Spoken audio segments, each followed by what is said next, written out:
السلام علیکم۔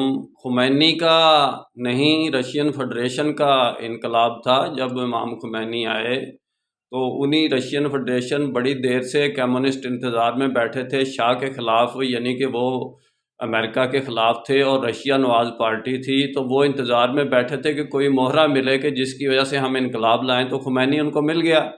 خمینی نے کیا کارکردگی کی اسلام کے بارے میں کہ اس کو اتنا مشہور کیا جا رہا ہے کہ وہ امام خمینی ہے؟ کون سا راستہ دکھا دیا امامت کا اس نے؟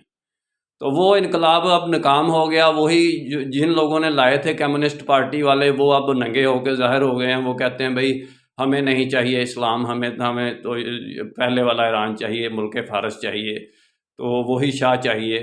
اب وہ اسی طرف آ گئے ہیں، کیونکہ ان کی سختیوں سے، پابندیوں سے، بیجا قسم کی لڑائیوں سے، ریشہ دوانیوں سے جو دوسرے ملکوں سے انہوں نے جاری کی ہوئی تھی ایران کی گورنمنٹ نے، تو اس سے ان کی عوام تنگ تھی۔ میرا کام اسلامک ورلڈ کی امن اور یونائٹی کا، انشاءاللہ ڈیٹیل میں بات پھر ہوگی۔ نسبت، وحدت، خدمت، خیر کے ساتھ، اللہ حافظ۔